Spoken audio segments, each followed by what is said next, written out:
আসসালামু আলাইকুম রহমতুল্লাহি বারাকাতুহ। সম্মানিত দর্শক শ্রোতা ভাই এবং বোনেরা, আমি আপনাদের সামনে পরবর্তী বাংলাদেশ সরকারের কাছে একটা প্রস্তাব উপস্থাপন করব। আপনারা ডক্টর আতাউরস অ্যানালিসিস এই ইউটিউব চ্যানেলটি এবং বর্তমান ফেসবুকের এই চ্যানেলটি সাবস্ক্রাইব করে সবার কাছে পৌঁছিয়ে দেওয়ার ব্যবস্থা করবেন।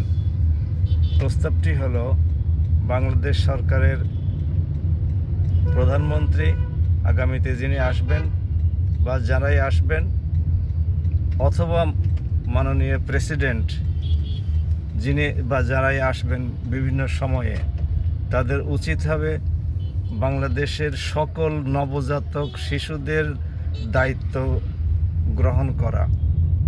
রাষ্ট্রীয় একটা তহবিল এ ব্যাপারে গড়ে তোলা উচিত, যাতে করে এই নবজাতক শিশুদের মা এবং সন্তান সবারই উপযুক্তভাবে দেশের সুনাগরিক হয়ে গড়ে ওঠার ব্যাপারে সরকার অবদান রাখতে পারে।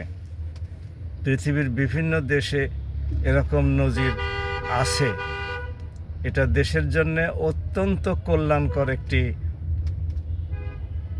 ব্যবস্থা হবে, কারণ আমাদের দেশের বিশেষ করে গ্রামাঞ্চলের, শহরাঞ্চলেও হাজার হাজার শিশু এরকম আছে যারা অযত্ন অবহেলায় লালিত পালিত হয়, অথচ এই সমস্ত শিশুদের মধ্যে অফুরন্ত সম্ভাবনা রয়ে গেছে।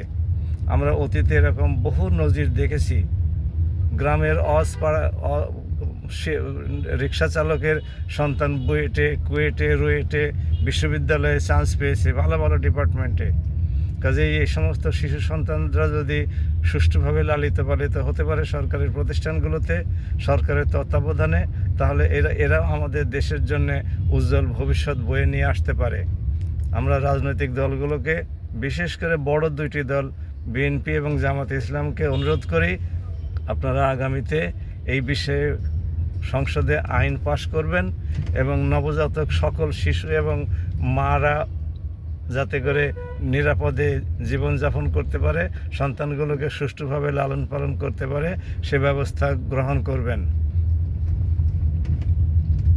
আমার এই প্রস্তাবটি আপনাদের যদি ভালো লাগে, তাহলে আপনারা মেহেরবানি করে আমার চ্যানেলটি সাবস্ক্রাইব করে গোটা জাতির সামনে এটা উপস্থাপন করুন এবং জামাত ইসলাম এবং বিএনপির বিশেষভাবে এই দুইটি দলের হ্যাশট্যাগ চ্যানেলে এটাকে আপনারা পোস্ট দিয়ে দিন, কপি পেস্ট করে দিয়ে শেয়ার করে দিয়ে দিন, যাতে করে তারা এটা বিবেচনায় রাখতে পারে।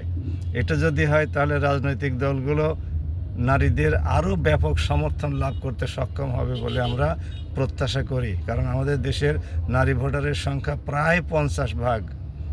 নারীরা যদি এ ব্যাপারে নিশ্চিত হয় যে তাদের সন্তানদের ভরণ পোষণের দায়িত্ব সরকার গ্রহণ করবে, বিশেষ করে যারা নিঃস্ব এবং দরিদ্র পরিবারের, তাহলে অবশ্যই নারীরা সেই দলের প্রতি তাদের সমর্থন ব্যক্ত করবে এবং একটি কল্যাণমূলক রাষ্ট্র গড়ে উঠবে, দক্ষ জনশক্তি সম্পন্ন রাষ্ট্র গড়ে উঠবে ইনশাআল্লাহ।